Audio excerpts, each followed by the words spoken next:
Olá! Você sabe qual é a importância do simulado? Ele ajuda a melhorar o seu desempenho, ele ajuda você a dominar o seu tempo de prova.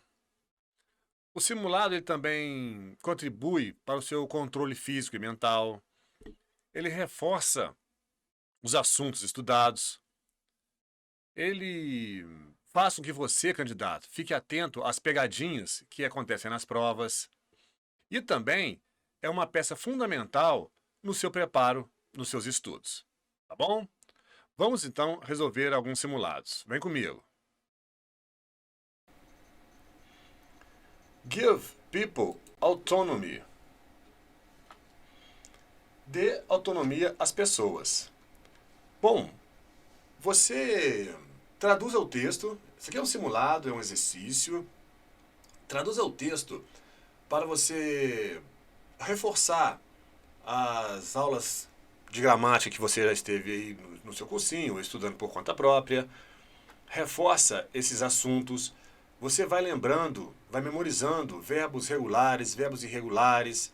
Vai lembrando por que determinado verbo eu coloco ED, por que outra situação eu coloco ING. Vai lembrando de preposições.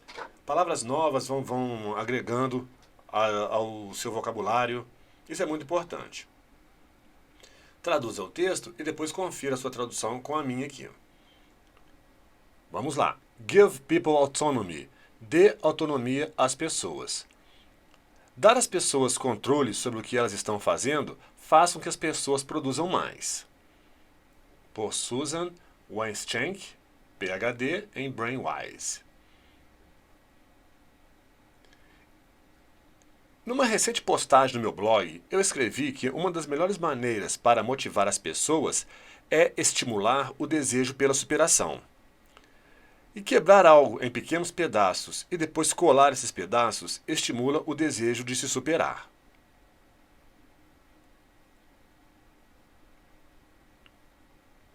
Uma outra dica para aguçar esse desejo é dar autonomia às pessoas. Quando elas percebem que têm algum controle sobre o que estão fazendo e sabem como fazer, a vontade aumenta. Elas ficarão motivadas a continuar e manter o aprendizado. Se percebem que não têm nenhum controle ou autonomia, elas perdem a motivação.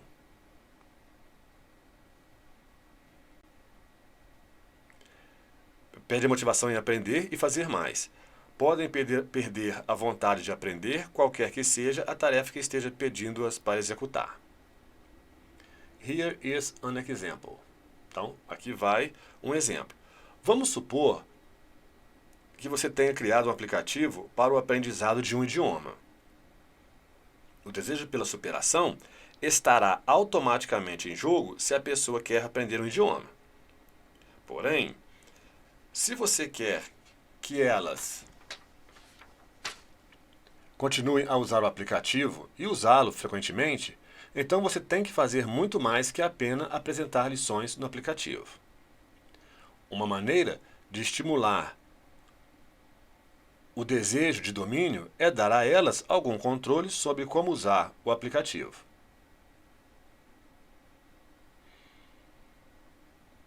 Você pode oferecer diferentes tipos de exercícios e interações, tipo listening, writing ou speaking. E permita-as escolher quais exercícios e atividades elas precisam ou desejam e em que ordem fazê-los.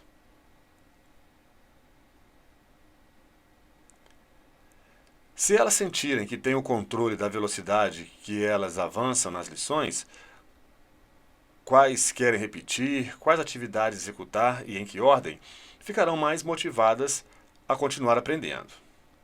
O que você acha? Você já tentou dar autonomia às pessoas para que elas continuem motivadas?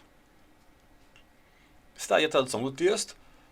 Lembre-se que você não precisa ser fiel, fidedigno às palavras. Você tem que ser, sim, fiel ao sentido. Então, de repente, você traduziu, mas não ficou exatamente igual à minha tradução aqui, mas dentro do contexto, dentro da ideia, está correto também. Vamos às questões agora, pessoal. Questão número 1. A expressão do texto another tip, na linha 5, sugere que o autor... Bom, gente, another tip significa uma outra dica. Esse another, uma outra, já sugere que já teve algo antes. Então, por exemplo, você está na casa de um amigo, de uma amiga, tomou uma xícara de chá. Muito bom o chá, você quer mais uma. Could you give me another cup of tea? Então você já tomou uma xícara de chá, você quer mais uma, você quer uma outra. Então já teve uma xícara antes. No caso da questão, já teve uma dica antes, já foi apresentada uma dica antes. Gabarito letra A. Number 2. Na sentença do texto, they will, lembra do will? Will significa o verbo está no futuro. They will then be motivated to continue and keep learning. Linhas 9 e 10. Eles então ficarão motivados a continuar, né, e manter o aprendizado. Ele quer saber se o pronome they se refere a quem, ao quê? Bom, gente, questãozinha clássica de prova de inglês. Eles perguntarem, dar o pronome e perguntar a quem o pronome se refere, tá?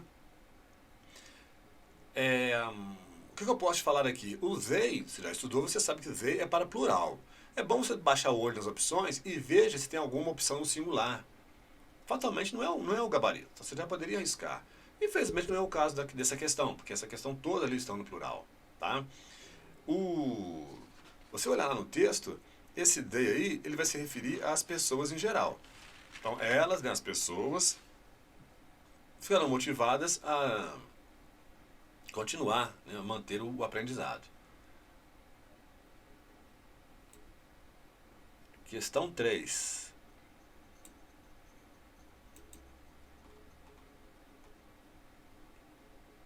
Está aqui. Questão 3. Nos fragmentos do texto, they may lose the desire to master whatever task you are asking them to do. Nas linhas 12 e 13. E depois ele destacou uma outra parte do texto. Then you have to do more than just present lessons in the app. Então, then you have to. As formas dos verbos em bold, bold significa em negrito. Aí houve uma falha. Então eu deveria ter negritado o may e deveria ter negritado o have to. Não sei se de repente você não, né? Poxa, mas por que está negritado aqui? Deixei de fazer a questão por causa disso. Aí, não justifica, tá? Foi um erro mesmo, deveria ter negritado. Mas pelas respostas, a gente poderia deduzir, né, que deveria estar negritado. Então vamos lá, gente. Uma questão de verbo modal. Questão também muito comum em provas de inglês, gente. Não ouse ir para uma prova de inglês sem dominar esse assunto, tá? Bom, o may, pessoal, ele indica uma possibilidade. O may indica, normalmente, uma possibilidade e uma permissão. Então, they may lose, ou seja, é possível que eles percam o desejo. Às vezes não. Às vezes a pessoa gosta tanto que ela não vai perder esse desejo, mas é possível que sim. Então, o may indica uma possibilidade, tá? Então, possibility. O have to. Talvez você estudou que o have to, ele pode substituir o must. Lembra do must? Must é obrigação. Então, poderia usar o have to como obrigação, mas não é o caso aqui não. Then you have to do more than just, ou seja, você tem que fazer, né, você tem uma necessidade de fazer mais do que só apresentar lições no aplicativo. Então, nesse caso aqui, o have to indica uma necessidade, tá? Gabarito da número 3, letra C, possibility e necessity. Number 4. Na sentença do texto, however, if you want people to continue using the app and use it frequently and often, then you have to do more than just present lessons in the app. Linhas 17 e 18. O conector, né, o conectivo however, porém, pode ser substituído sem qualquer mudança no significado por, gente, uma questão de conjunção. Então, normalmente a conjunção, como é que eles cobram em prova? Pode pedir a tradução da conjunção, pode pedir a semântica da conjunção, se indica se ela é aditiva, se ela é adversativa, se ela é condicional, tá? Ou o sinônimo, que é o caso aqui. Aí, gente, uma questãozinha meio que decoreba. Você tem que saber que o nevertheless, letra D, também, porém, substituir ali o however sem nenhuma alteração de sentido. Número 5, uma questão de artigo. Pelas opções, você está vendo aí que ele misturou artigo definido, indefinido, as regras quando você não usa. Então vamos lá. It's honor. O H, ele tem uma particularidade. O H na língua portuguesa é um grafema sem fonema. Mas na língua inglesa existem palavras em que o H é pronunciado. Aí você usaria o A, né? A house, a home, a hand. E existem palavras em que o H não é pronunciado. Então você usaria o AN, o N. An hour, an air, an honest man. E é o caso da questão aí. Honor, você não pronuncia o H. Você fala honor, você fala honor. Então, it's an honor for us. Então, é uma honra para nós. Então, o primeiro traço vai ser o N. Baixando o olho nas opções, ou vai ser a letra C ou vai ser a letra E. Segunda opção. To see a rainha da Inglaterra. The Queen of England. Então, a rainha, the Queen. E o England, Inglaterra, país, você não usa artigo antes de país, tá? Exceto se estiver no plural, tipo the United States, the Netherlands, the Philippines. Nesse caso, sim, você usa. Então, número 5, gabarito, letra E. 6, também é uma questão de artigo. Letra B é o gabarito. Letra A. Os brasileiros são muito amigáveis. Por questãozinha bem capciosa essa, né? Os brasileiros são amigáveis, tá certo. Não, gente, porque o artigo definido, regra geral, digamos assim, você vai usá-lo quando você estiver especificando.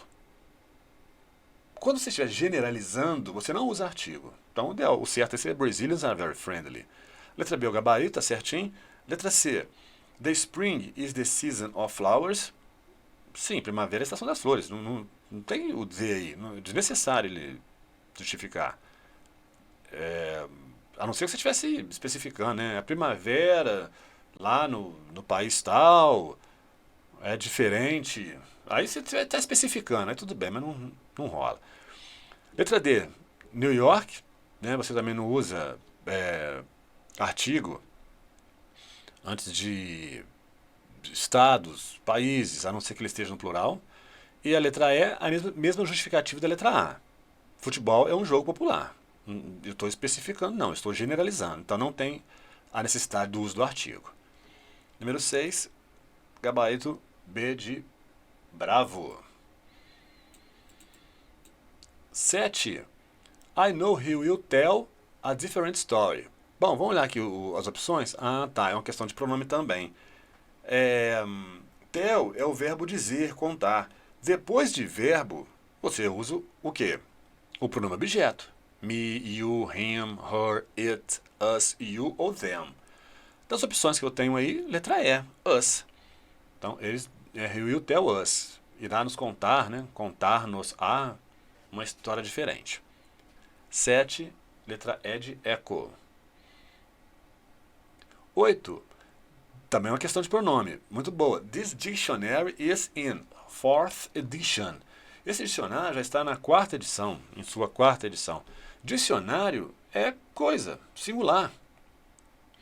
Se for singular, é he para ser humano masculino, she para ser humano feminino. Se não for ser humano, gente, é it. Então, se eu fosse substituir esse dicionário por um pronome, eu usaria o pronome it. Bom, 4th edition, na sua 4ª edição. Nesse caso aí, eu tenho que usar o quê? Deixa eu ver, se eu tenho um substantivo depois, eu uso o quê? Um possessivo adjetivo.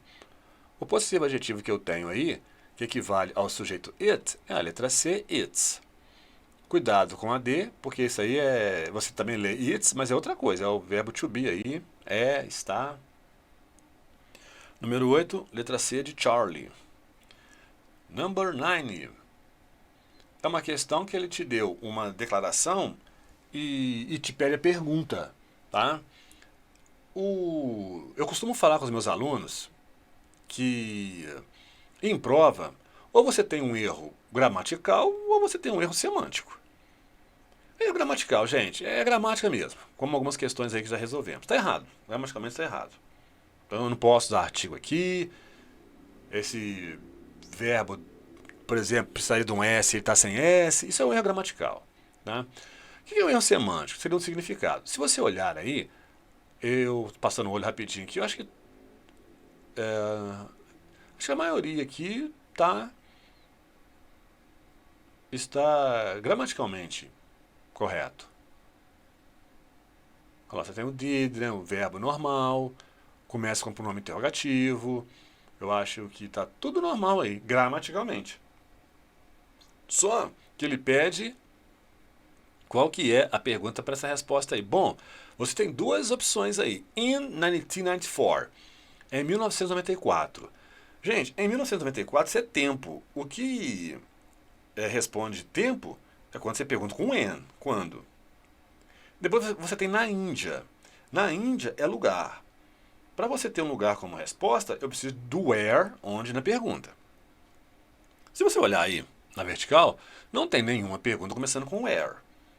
Mas na letra C, de Charlie, você tem o when. When did plague crop up in India? Então, quando que, né, a praga ou a doença surgiu na Índia? Então, surgiu, né, em 1994, na Índia. Tá? Então, o 1994, ele sim responde à opção. Alright? Vamos em frente.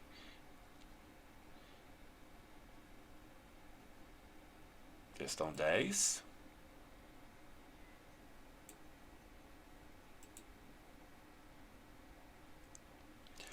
We don't know if he was talking on the phone. Questão boa. Questão de pronome relativo. Tá? Bom, é um assunto que você precisa estudar. Você precisa de dar uma boa atenção a esse assunto aí. O if, preposição, né? Bom, eu tenho que ficar ligado no antecedente. Nós não sabemos com ele estava conversando ao telefone, ou seja, com quem ele estava conversando ao telefone. O antecedente aí pode dizer pessoa, né, gente? O e, nós, pessoa, tá? Bom, você vai usar who ou that se você tiver verbo depois. É o caso ali. Você vai usar who, whom, that, ou você pode até omitir o pronome relativo, se não vier verbo depois. Seria o caso ali. Oh, mas se eu olhar as opções, pessoal, tem o letra A e letra B, eu tenho o whom na B e o that na A. Então deve ser uma outra regra, que é a regra da preposição. Se o antecedente for pessoa e você tiver uma preposição antes do pronome relativo, só pode ser o pronome whom. Aí não pode ser that, não pode ser who, tem que ser o pronome whom. Por isso o gabarito da questão 10 é B de bravo. A número 11, uma questão de verbo to be. Só que está misturado.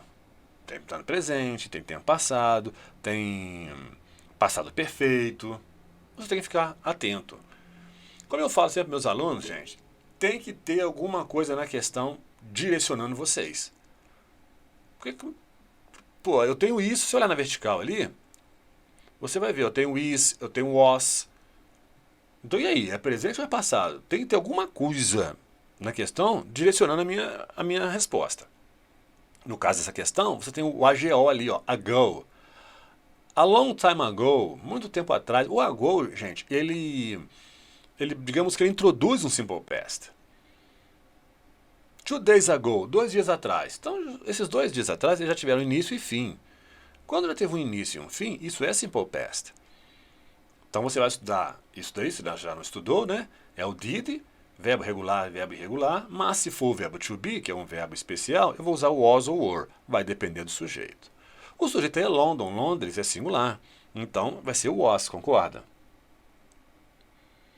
Muito tempo atrás, Londres era uma cidade importante. Mas era, então o was de novo é o it aí.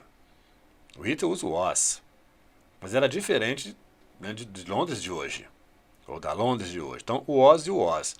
Com isso você já acertou a questão, letra C, Charlie. Mas vamos continuar? There were not very many big buildings. Buildings, plural. Então não poderia ser there was, teria que ser there were. Então não havia, né, muitos prédios altos. There were a lot of small boats on the river. Small boats, plural também, por isso were. Então realmente fechou aí. Número 11, gabarito, letra C. Charlie. 12. When Carlos has a headache, he, espaço, some tea. Quando o Carlos está com dor de cabeça, ele bebe um pouco de chá. Letra D, pessoal, drinks. Por quê? Pode-se dizer que isso aí é uma ação habitual. Então, habitualmente, deu dor de cabeça, ele vai e toma uma xícara de chá. Suponhamos que deu dor de cabeça, ele foi lá tomar um remédio, um paracetamol, por exemplo. Isso é uma ação habitual. A ação habitual, você conjuga o verbo no simple present. É um assunto muito importante, não deixe de estudar. Simple present, simple past. Não vai para a sua prova sem dominar esses assuntos não, hein? Número 12, letra D. Delta. 13. Olhando para as opções, eu vejo que está tudo no will, né? Ou seja, futuro. Então, o A está começando com o B. O A, né, solta lá, né, quando a gente está tremendo de frio. Who turned up the air conditioner? Quem foi que aumentou, né, a temperatura do ar-condicionado? Ou diminuiu, né? Ou seja, tornou o ar mais frio. It's really cold in here. Está muito frio aqui. Meu nariz e meus dedos estão, né, frios, duros, congelados. Aí o B fala assim, letra A, will bring you a hot cup of tea. Eu buscarei para você uma xícara de chá quente. O A agradece e fala que é uma boa ideia. Bom, nas letras C, D e E, ele colocou o verbo break. Gente, isso na hora de uma prova, a gente confunde, cara. Break é quebrar, bring é trazer. Às vezes você passa meio rápido o olho, você, né, já começa aquela máxima do aluno que de desconfiar sempre da opção A, né? Mas isso acontece, cara. Entendeu? Isso acontece. Por exemplo, comentando aqui sobre simple past, o verbo bring, o passado do bring é brought. O passado do verbo buy é bought. A diferença é uma letrinha R ali. Gente, isso não é de uma prova, se você não está muito ligado, você pode escorregar na casquinha de banana, com certeza. Cair na pegadinha, tá? Então, letra A. Por que é o will aí, professor? Ele é o will porque também não tem outra opção, né, gente? Mas vale a pena a gente comentar, tá? Você já estudou, ou se não estudou, vai estudar ainda. O will, ele indica o verbo estar no futuro. É um futuro imediato. O will é futuro imediato. O to be going to, por exemplo, também é futuro, mas é um futuro planejado, algo que está na iminência de acontecer. Aí você usa o to be going to. Então, assim, ele está com frio ali na hora. Peraí, deixa eu levantar agora e ir buscar uma xícara de chá quente para você. É um futuro imediato. Por isso o uso do will. Tá bom? 13, A de alfa. 14. Uma questão muito comum também nas provas de nível fundamental, que é o caso do Colégio Naval da EPICAR, mas a minha experiência eu trabalho com Fundamental 2, ensino médio e até dou aula para curso superior. Quem já tem curso superior vai fazer um concurso que tem inglês. Eu costumo pegar algumas turmas de quem já tem o curso superior completo. Gente, todos os editais têm esse assunto aí. São os quantificadores, substantivo contável e incontável. Muito importante também, não deixe de estudá-lo, tá bom? Well, give me, dê-me, espaço, tea. Tea é chá. Chá é singular, é um substantivo incontável. Antes do substantivo incontável, olhando as opções aí, letra A eu tenho o many. O many não, many é para plural, para substantivo contável. Então a letra A está fora. Letra B, some, sim, some está correto. Short é baixo, curto, não tem relação nenhuma aí. Bit, do jeito que está aí, também está fora. De repente uma little bit, uma expressão, mas também não encaixaria aí. A letra E também está o some, então poderia ser a letra B ou a letra E. Vamos ver a segunda? Sugar. Sugar é açúcar. É a mesma análise do tea. singular, substantivo incontável, então eu não posso usar o many. Isso torna a letra E errada e a letra B certa. O a lot of significa muito, muita. Ele pode ser usado para substantivos contáveis ou incontáveis no singular. 14, B de bravo. 15, alternativa que completa corretamente a sentença. De todos os filmes que eu vi ultimamente, The One I Saw Yesterday, o que eu vi ontem era, né, ou foi. Aí pelas opções aí eu estou vendo, é uma questão de comparativo superlativo. Imagina todos os filmes que eu já vi. Dezenas, centenas. Aquele que eu vi ontem foi o pior de todos. Isso é superlativo. Você tem que decorar, né, que o good, well ali, você tem o the worst como o pior. Desculpa, bad ou badly, você tem o the worst como o superlativo deles, que é o pior. No caso, então, do número 15, letra D de delta.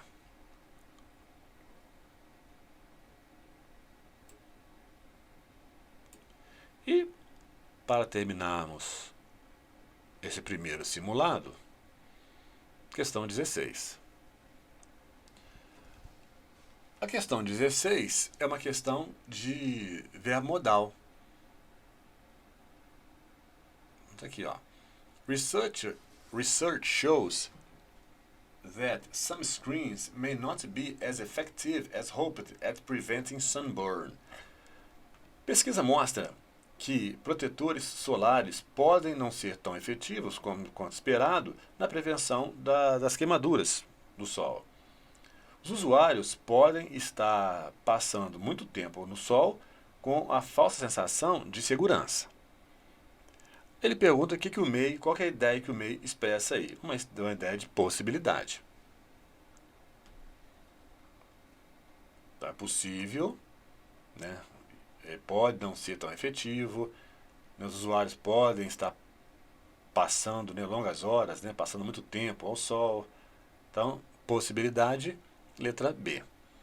Com isso, encerramos a correção do nosso simulado 1 da EPICAR Colégio Naval. Eu espero que você tenha mandado bem, mas se você errou alguma questão, entendeu por que errou, está de bom tamanho também. Nos encontraremos no próximo lado. Bons estudos e um forte abraço. Tchau!